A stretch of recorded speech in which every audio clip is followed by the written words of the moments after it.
Muita política, muita angústia e um Cassian sem algo que é muito importante na rebelião: esperança. É o que a gente vai falar na análise de hoje do 8º episódio de Andor, com spoilers.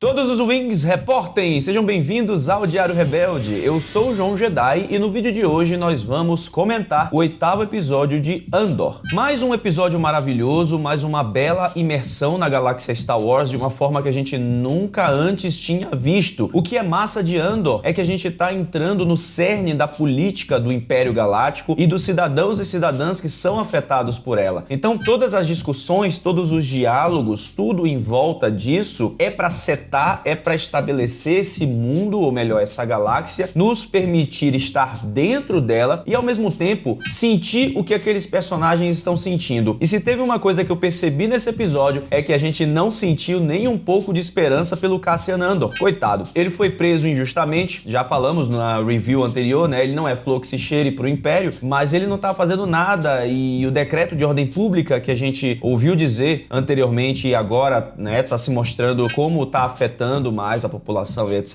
e tal, o afetou também ao ponto dele ser preso sem um julgamento, sem provas, sem nada, né? Complicado você ser julgado e ser preso sem provas, né? Então, a gente tem o Cassian cerceado de sua liberdade, sem motivo, e preso, confinado em um ambiente onde é tão claustrofóbico e tão opressor que esperança é uma palavra muito boa para se ter ali. E cada camada desse drama político que está sendo construído em Andor reflete uma imersão no nosso próprio mundo. São coisas que a gente identifica cotidianamente no jornal, na vida, nas redes sociais, coisas que nos afetam da política. E Star Wars sempre foi político, é algo muito claro aqui. Star Wars sempre foi uma história política. A diferença é que agora, além dos elementos fantásticos, estão sendo estabelecidos muito mais elementos terrenos do nosso mundo, de uma forma a dar substância a esse drama político e que a gente se identifique e possa se importar também com a história que está sendo contada ali, né? Não, vamos falar que é verdade. Se a gente não se importar, a gente vai nem aí pra Andor. E não é isso que o Tony Gilroy, que o Beau Willimon, que dirigiu ou escreveu esse episódio e é o brodinho lá responsável por House of Cards, olha só. Então temos drama político da política americana e agora drama político em Star Wars, escrito pelo Beau Willimon. Então é algo que eles estavam buscando que a gente visse, que a gente sentisse e tá sendo um deleite acompanhar isso. Apesar do ritmo ainda ser aquele ritmo de organizar expectativas em cada arco, esse episódio, por sinal, é um início de arco nessa temporada de Andor. Muita gente veio conversar comigo, né, falar nos stories do Diário Rebelde, no Instagram do canal, se você não segue o link tá aqui embaixo, que Andor ainda não os pegou, né, que Andor ainda não é na vibe que querem. E tá tudo bem, tá tudo certo, tá tudo maravilhoso, tem Star Wars pra todo mundo. Mas eu sugiro que quem não tá assistindo, dê uma chance pelo menos, assista, pra tentar pegar essas camadas, sabe? Tentar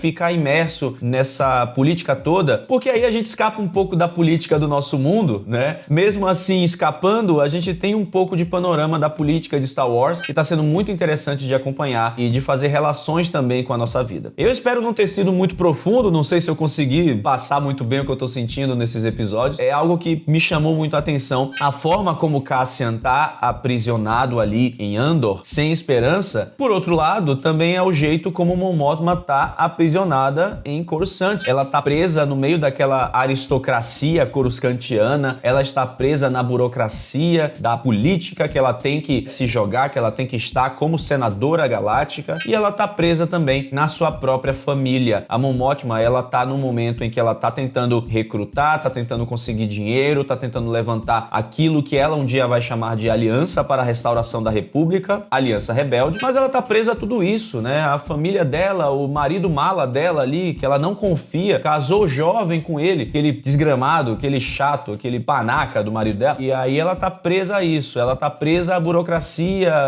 os desmandos de Palpatine, e tá presa também àquele ciclo social que ela tá. Vai ter um momento que vai ser o ponto de virada, a chavinha dela, em que ela vai jogar tudo pro alto e se dedicar plenamente à luta. Enquanto isso, como disse Genevieve O'Reilly pra mim lá na Star Wars Celebration, o que a Mon Mothma tem que fazer e o que ela ela tem que abandonar para poder se jogar nessa luta, para poder ser a líder da rebelião que a gente encontra na trilogia clássica e em Rogue One. Agora, uma coisa que tá me incomodando, finalmente, demorou até de me incomodar, é a ausência de aliens. Eu acho que isso é uma escolha criativa para fazer com que a gente se identifique, né, muito mais com a história, com tudo que tá se desdobrando ali. O fato da gente ver humanos o tempo todo gera essa identificação automática, mas eu tô meio perrengue assim da quantidade pequena de aliens. O que eu sei disso é que o Império Galáctico é extremamente xenofóbico. Então, o aumento, o crescimento de humanos, né, o número de humanos sendo mostrado em Andor, justifica-se por isso. O Império cerceia alienígenas e a xenofobia impera no governo de Palpatine. Só que no momento que a gente vai para uma prisão, para um centro de custódia, se os aliens levam tanto preconceito assim da galáxia nesse momento do Império Galáctico, era de se esperar que tivesse alguns aliens ali naquele centro de detenção, e não é o que acontece. A gente tem humanos, é só humano, só humano, só humano. Pode ter sido uma escolha estética, pode ter sido uma escolha criativa, pode ter sido uma escolha financeira, porque Andor parece que está sendo uma série muito cara pelo fato de ter utilizado locações reais, do design de produção tá muito lindo, então eu acho que pode ter alguma coisa a ver sim, mas eu quero ver mais aliens. A Aliança Rebelde se fez de uma aliança de humanos, aliens, orla exterior, orla média, colônias, muitas regiões da galáxia, muitos núcleos de regiões da galáxia, né, grupos que a gente vai falar mais pro final do vídeo, que se uniram para fazer essa aliança, e principalmente é uma junção aí dos aliens que estão sendo totalmente discriminados no governo de Palpatine. Então eu quero ver mais aliens aqui em Andor, tá?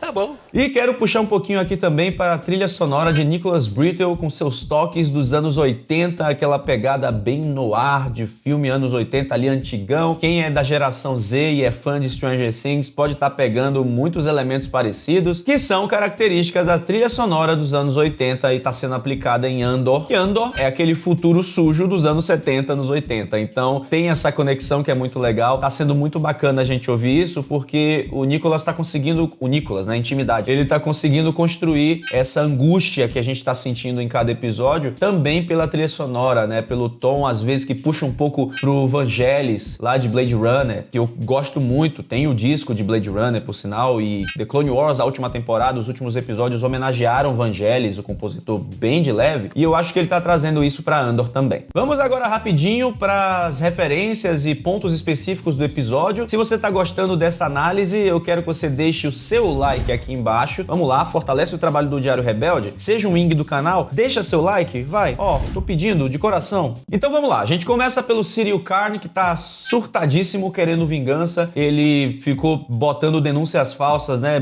errando ali de propósito, buscando o Cassian pra poder chamar a atenção do Bureau de Segurança Imperial, e conseguiu. Então será que ele vai conseguir entrar no Império? Eu acho que sim, eu acho que a Dedra no final vai acabar cedendo, vai precisar dele de alguma forma pra caçar o Cassian, eita zorra. E aí o Cyril vai fazer parte dessa busca, né? E imagino que lá pra segunda temporada, se ele não morrer antes, mas eu acho que essa temporada ele vai conseguir entrar no Império, e na segunda temporada ele deve ser alguém muito mais presente nessa caça pelo Cassian. Então eu acho que ele vai entrar assim como oficial imperial, seja de inteligência, muito provavelmente pela inteligência, se ele entrar pela Dedra Meero, e vai continuar a sua manhunt, a sua caça a Andor, aquele que fez com que ele perdesse tudo.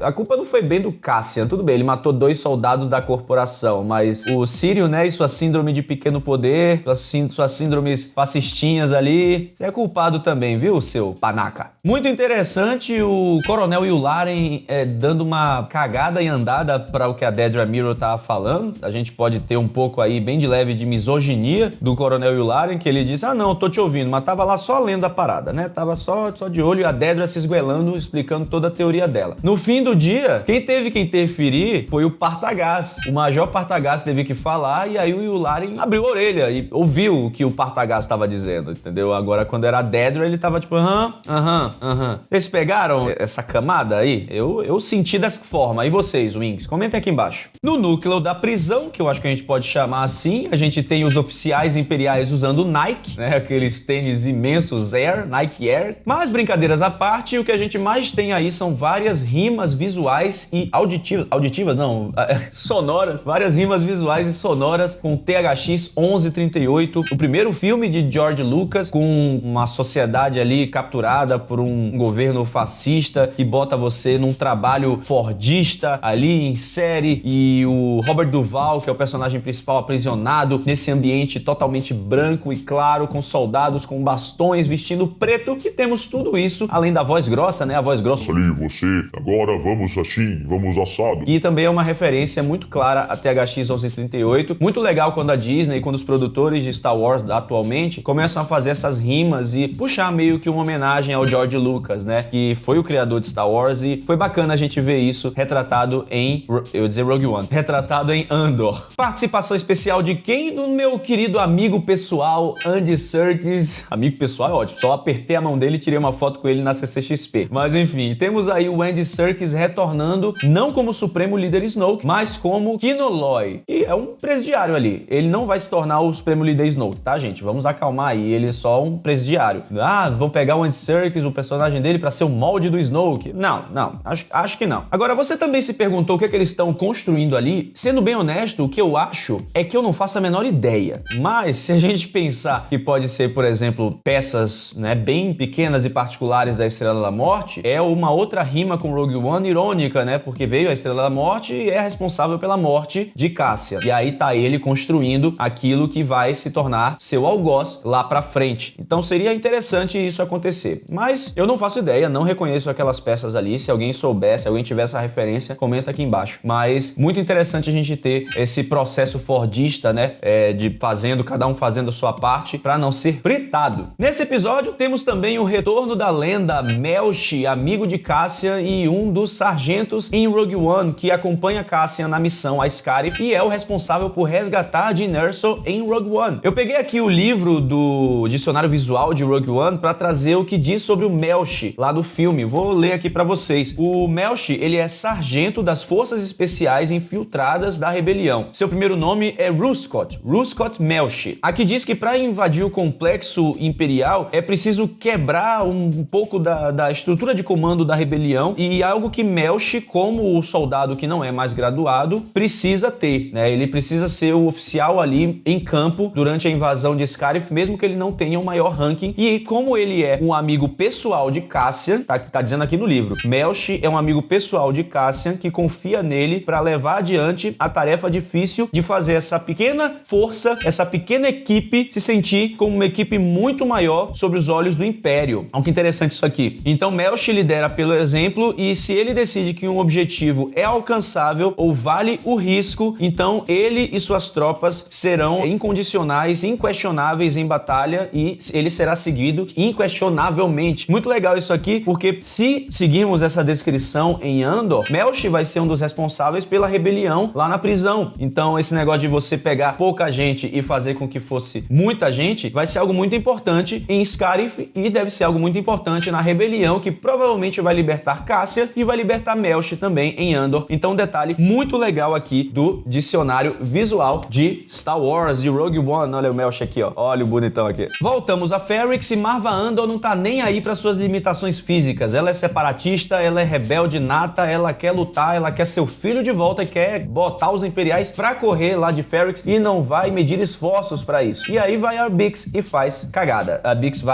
tenta entrar em contato com Luthen pra pedir ajuda, pra saber de Cassian, e ela se ferra por motivos óbvios, né? O Bureau de Segurança Imperial e o Império está monitorando cada vez mais Ferrix. Nossas amigas Cinta e Vel estão no dilema pessoal, porque enquanto a Vel quer ficar junto de Cinta, a Cinta quer lutar, ela quer estar mais presente na rebelião, e a gente tem aí esse conflito de interesses, né? Vel quer dar um descanso agora, elas passaram muito tempo ali em Aldhani preparando o assalto, e agora ela quer um momento pra elas, né? Ela quer ficar junto do seu amor. Só que a Cinta, ela leva em consideração a luta muito mais nesse sentido. Pra ela, a luta vem em primeiro lugar, é incondicional, e isso faz com que elas se separem no final. Muito triste, mas eu espero que elas se reúnam de volta. Apesar de que aquela montagem lá delas, né, transicionando ali o fade, uma ficando em Ferrix, a outra pegando o transporte e indo embora, tá muito na cara que alguma delas vai morrer, né? Mas tá tudo bem. E chegamos a Segra Milo para a participação especial do nosso arroz de festa do cânone, Saul Guerreira. Saul Guerreira tá de volta e agora em Andor. Ele não tá ainda tão acabado que nem a gente vê ele em Rogue One, mas ele tá lá em Andor como um aliado e também uma pedra no sapato de Luthen, porque o Saul, como Luthen mesmo fala, é um anarquista. Então os interesses dele não são os mesmos interesses da Aliança para a Restauração da República, a Aliança Rebelde, que quer restaurar a República, um governo. E no caso, a gente vê aí que a Aliança tá longe de ser formada, né? O Saul menciona vários grupos quando ele tá lá discutindo com o Luthen. Isso porque são grupos separados e o Luthen quer uni-los junto com a Mon Mothma para fazer a Aliança Rebelde. Separados eles não vão conseguir ferir o Império, mas unidos, né, trocando ideias, conhecimentos, iniciativas e se ajudando, eles podem sim fazer uma feridinha no Império Galáctico. É isso que Luthen tenta fazer com que Saul faça ali, né, sugerindo, quase que subornando ele com peças imperiais, e o Saul não tá nem aí, o Saul não quer, porque ele é um lobo solitário e um extremista, que é algo muito importante da gente pontuar aqui. Em algum momento, a Aliança Rebelde vai ficar ali no privado fazendo besteira. O Cassian é uma prova disso, ele é um soldado que faz besteira pela rebelião, besteira, quero dizer, tipo, mata gente, sabe?